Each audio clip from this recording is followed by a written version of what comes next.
Ma'am, I'm going to need you to gather your things and come with me. No. The woman looks up from the book in her lap. She does not close it immediately. She marks the page with the same deliberate care she has marked every page for the last 40 years, folds the corner down gently, and sets it on the bench beside her. Her granddaughter, 7 years old, is pressed against her left side, looking up at the officer with wide, uncertain eyes. I'd like to know why. We've received a complaint. You need to come with me now. I am sitting on a public bench in a public park, reading to my granddaughter. I'd like to know the nature of the complaint before I go anywhere. The officer, hands already moving, already certain, already committed to a version of this moment that has nothing to do with what is actually in front of him, leans forward. Ma'am, I'm not going to ask you again. The little girl reaches up and takes her grandmother's hand. Around them, Millbrook Park on a Saturday afternoon looks the way it always looks in September, strollers on the path, a man walking a golden retriever, 2 teenagers playing catch across the grass. Nobody in the park looks like a problem. Nobody in the park looks like anything except what they are, people spending a Saturday outside. Except that 2 officers are now standing over a 71-year-old woman on a bench, and the people nearby have gone very, very quiet. What happened in the 22 minutes that followed would end one officer's career, ignite a federal civil rights inquiry, produce one of the most widely circulated videos of the year, and cost the city of Claremont, Ohio, $2 million, and every second of it was recorded. Before we go any further, where in the world are you watching this from right now? Drop your city or country in the comments. And if this is your first time on this channel, please hit subscribe now, because this story is going to get significantly more extraordinary before it's over. Stay with me. You need to hear all of it. Her name is the Honorable Cecelia Hargrove. She is 71 years old. She has been a United States federal judge for the Southern District of Ohio for 19 years. Before that, she spent 11 years as a state court judge, 8 years as a practicing attorney specializing in constitutional law, and 4 years before that clerking for a circuit court judge who told her, on her last day, that she was the most precise legal mind he had ever encountered in 30 years on the bench. She kept that letter. It is framed in her office behind the door where only she can see it. Cecelia grew up in Dayton, Ohio, the second of 5 children raised by a father who drove a city bus and a mother who cleaned office buildings at night and took community college courses during the day until she had her associate's degree, then her bachelor's, then her teaching certification. Cecelia watched her mother do that and understood, at an age when most children are simply watching cartoons, that credentials were not given.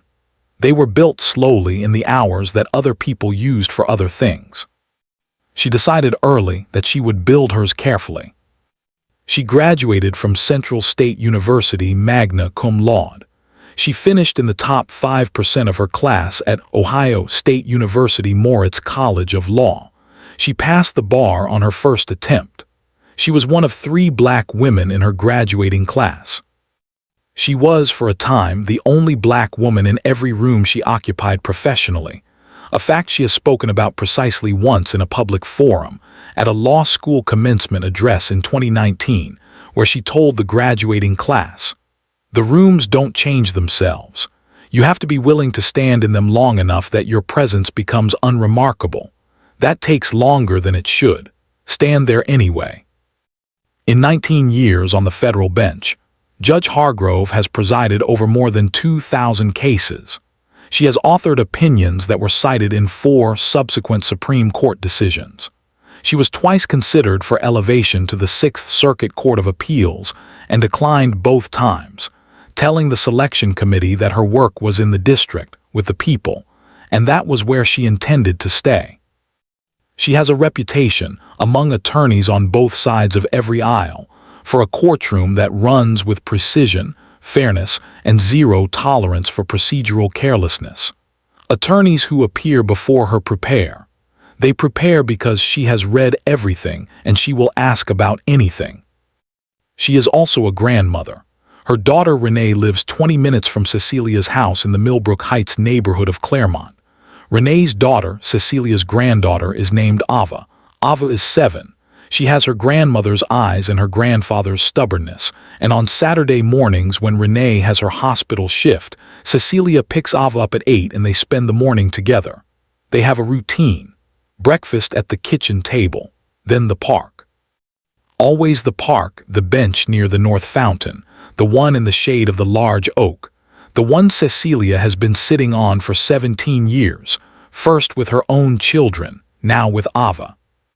On the morning this happened, Cecelia had packed a canvas tote with 2 bottles of water, a container of sliced apples, and 3 books, 1 chapter book for Ava and 2 for Cecelia, because Cecelia does not go anywhere without backup reading.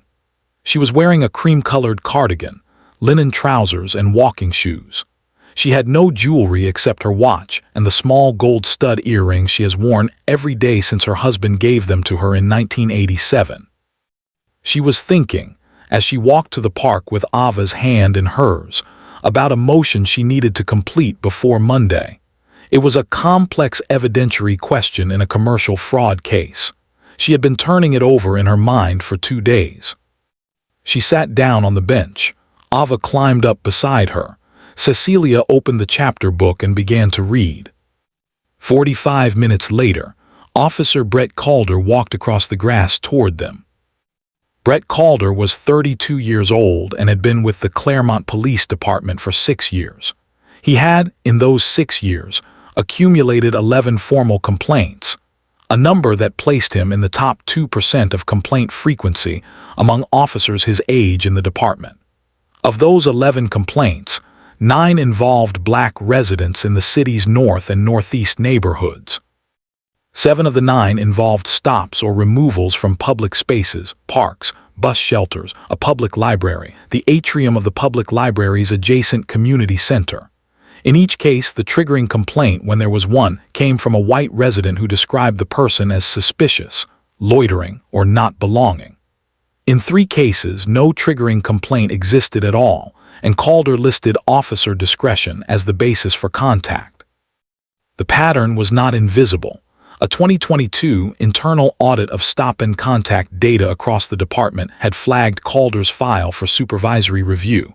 That review produced a memo. The memo produced a meeting. The meeting produced a verbal counseling that was described in a follow-up note as productive. Brett Calder returned to his shift the following Monday. His complaint count at that point stood at 8. It would reach 11 before the morning in Millbrook Park. His colleagues described him as someone who ran hot. That was the word they used in depositions later, hot. What the complaint files described was not heat. It was a specific and repetitive pattern. The same logic applied to the same type of person in the same type of situation, each time resulting in the same response from the department.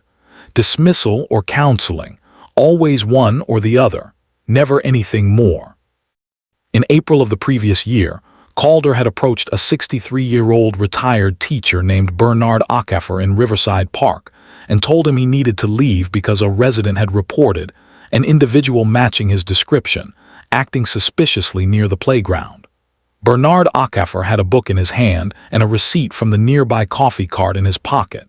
He asked what description. Calder said he couldn't share that information. The complaint was dismissed after review. In January, Calder had followed a 44-year-old woman named Chandra Prout through the Millbrook Public Library for 20 minutes before asking to see her library card and proof of address, citing library policy that does not exist anywhere in the library's actual policy documents. Chandra Prout had been a member of that library since she was 9 years old. The complaint was reviewed. Calder received counseling. He remained on the North Side Patrol. Brett Calder remained on the North Side Patrol. Millbrook Park sits at the corner of Hargrove Avenue and North Clement Street in one of Claremont's older residential neighborhoods. Wide sidewalks, mature trees, a fountain that runs from April through October, benches arranged in a half-circle around the north path. On Saturdays in September, it fills up by mid-morning. Families, dog walkers, joggers, the occasional older resident who comes specifically for the shade on the bench row near the oak trees.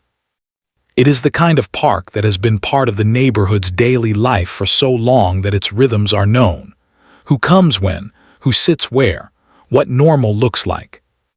At 10:42 in the morning, the temperature was 64 degrees, the sky was clear, and a woman named Cecelia Hargrove was reading to her 7-year-old granddaughter on the bench she had been sitting on, without incident, for 17 years. Brett Calder crosses the grass from the east path. He is walking with purpose, not urgency, not quite, but the deliberate stride of someone who has already made a decision and is simply executing it. He has his radio clipped to his shoulder. His partner, Officer Kim Vasquez, is 15 feet behind him and slightly to the right, and she is moving differently, slower, less certain, with the slightly reluctant energy of someone who is following a lead they are not entirely sure about. "Ma'am, I need you to gather your things." Cecelia looks up. She closes the book on her finger to hold the place. She takes in the officer, his posture, his hands, his expression, the way she has been taking in the posture and expression of people in her courtroom for 3 decades. "Good morning, can I help you?" "We've had a complaint. You need to come with us." "What's the nature of the complaint?" Calder pauses. It is a brief pause, less than a second, but it is visible, the small hesitation of someone who has not anticipated being asked. Suspicious loitering, possible trespassing. Cecelia is quiet for a moment. Then, "I'm on a public bench in a public park. Public parks are not trespassable by the public. That's definitional. What is the actual basis for this contact?" Ava is watching the officer. She has moved slightly closer to her grandmother without appearing to realize she has done it. Calder's jaw tightens. "Ma'am, I'm not going to stand here and argue with you. I need your ID and I need you to come with us."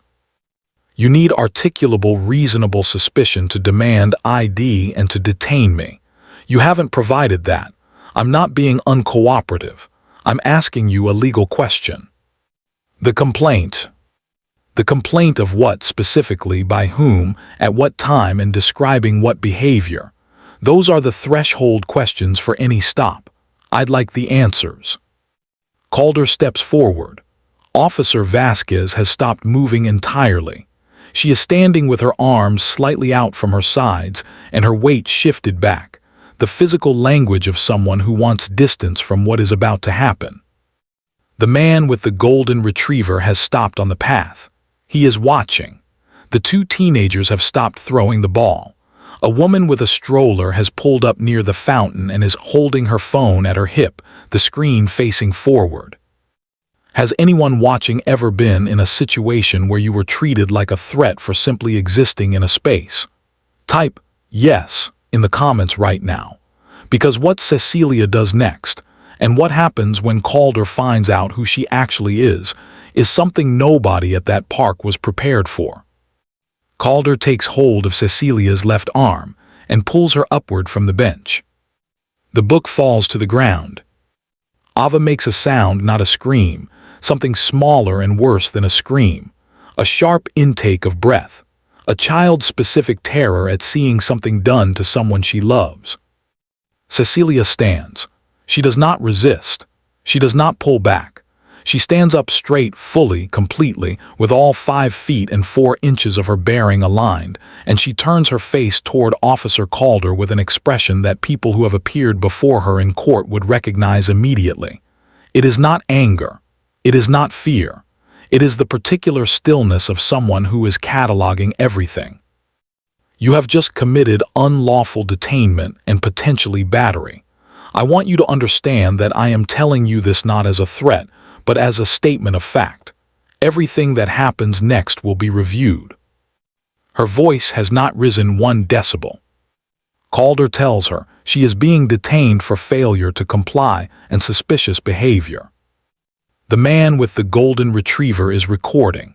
The woman with the stroller is recording. 3 other phones are visible. Officer Vasquez is standing perfectly still, and she is not recording, and she is not helping, and the look on her face is the look of someone watching a door close on something they cannot stop. At the Claremont North Precinct, Cecelia is taken to a processing area. Ava has been left at the park with a Parks Department employee who happened to be nearby. Cecelia ensured this before she allowed herself to be walked to the cruiser, using 4 sentences and a tone that left no room for negotiation. She asked the park's employee to call Renee's number, which she recited from memory. She did not allow herself to look at Ava's face as she walked away. This is the detail, when Renee later describes it, that breaks her voice. At the precinct, Calder processes the paperwork. A duty sergeant, Sergeant Pauline Dombrowski, is at the front desk when they come in. She looks at Cecelia. Cecelia looks back at her with steady eyes and says, quietly, "I'd like my ID run through the system before any further processing, please. I believe the results will be instructive." Dombrowski looks at Calder. Calder looks at the paperwork. He is still committed to the version of this moment in his head. Dombrowski runs the ID. The Federal Judiciary Database returns its results in slightly under 3 minutes.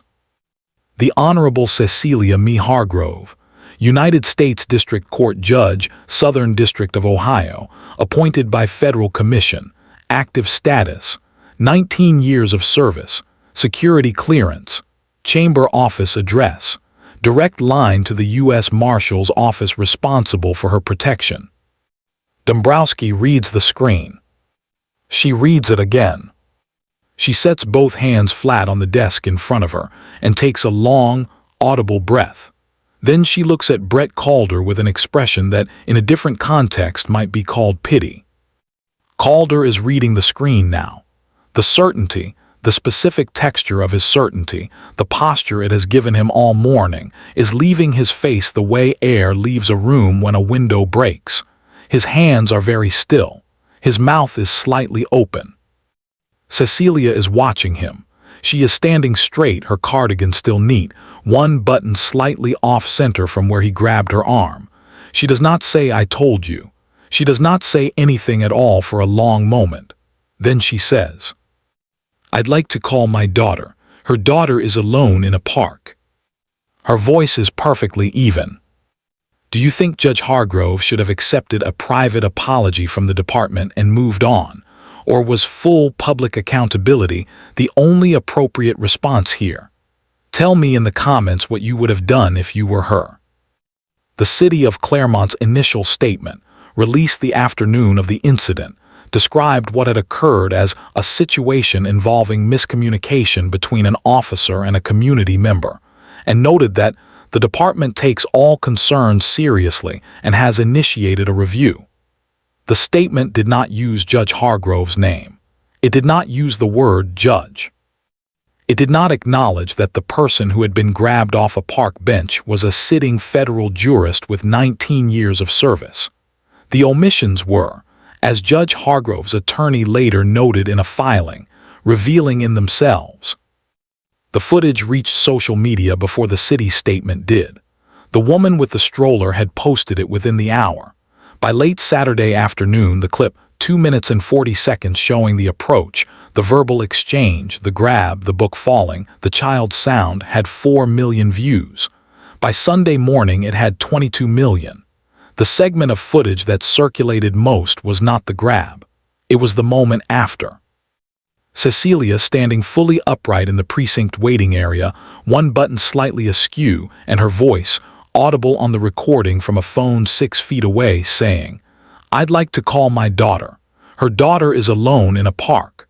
The composure of that sentence, the way it contained the entire situation. The video was covered by every major national outlet by Sunday evening. Legal analysts on 3 different networks noted that what had been captured was not just a disturbing stop, but a potentially actionable Fourth and 14th Amendment violation by a trained law enforcement officer against a federal judicial officer in the lawful exercise of her constitutional rights in a public space. One legal commentator said, on air, "This is not a close case. This is the textbook." Calder's union released a statement Monday morning, saying their client had acted in good faith based on information received and believes the situation will be clarified through the proper review process. Reporters asked for the documentation of the complaint that had allegedly triggered the stop. The union said that information was part of an ongoing review. The city's FOIA office subsequently received 17 simultaneous public records requests for that complaint. No such complaint was ever produced because, as the investigation later confirmed, no such complaint existed in the department's call log for that morning. The complaint was not documented anywhere. There was no record of it. There had been no call. The DOJ Civil Rights Division opened an inquiry within 10 days of the incident. The NAACP Legal Defense Fund filed a separate civil rights action. The inquiry into Calder's prior complaint history, all 11 documented complaints, the 2022 audit memo, the counseling records, the lack of any substantive action, became the evidentiary core of both proceedings.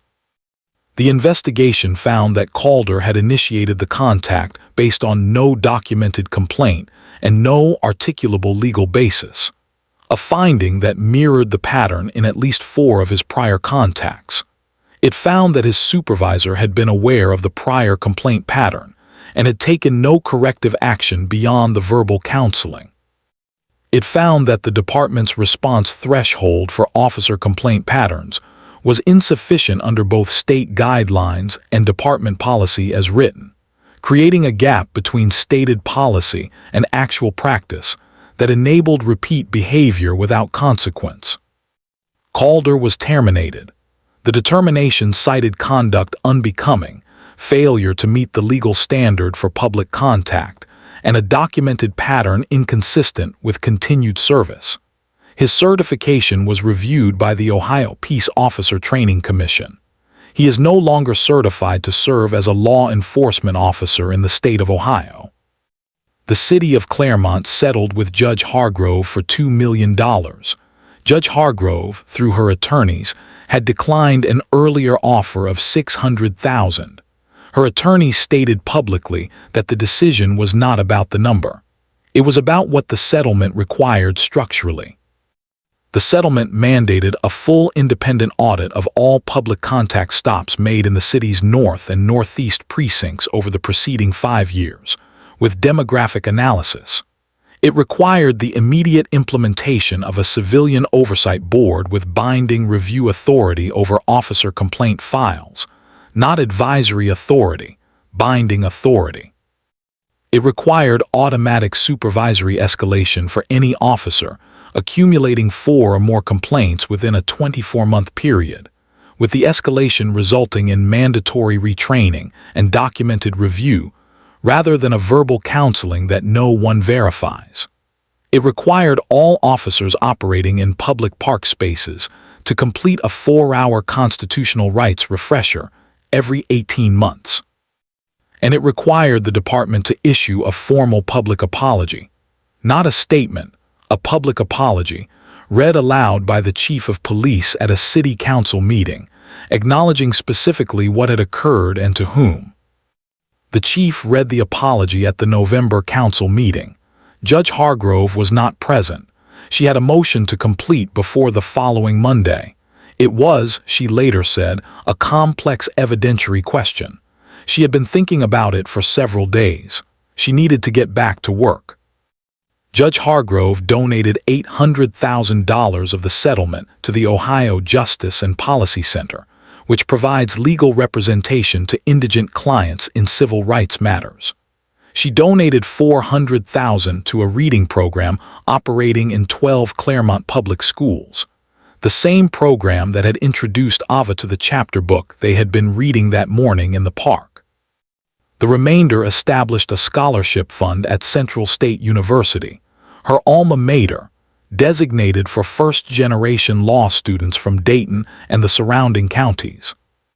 The bruise on Cecelia's left arm where Calder grabbed her faded within 10 days.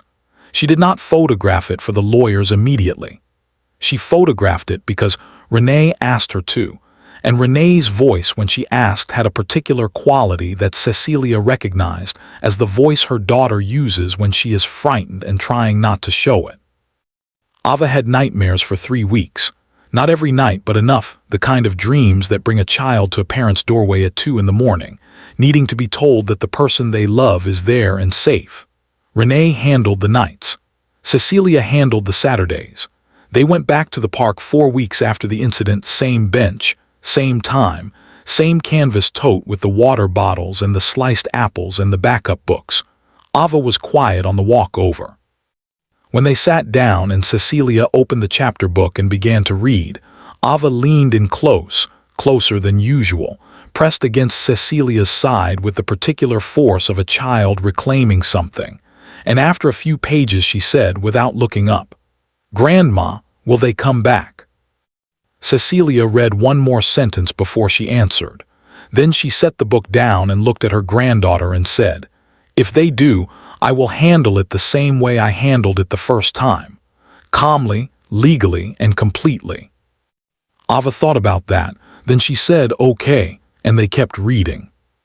What Cecelia said in her single formal interview, a piece published in the Ohio State Bar Journal, not a television interview, a journal article because that was the forum she chose, was measured in the way everything about her is measured. She said, "I want to be careful not to let the credential become the story. The credential didn't make what happened wrong. What made it wrong was that it was wrong. The credential simply made it impossible to ignore."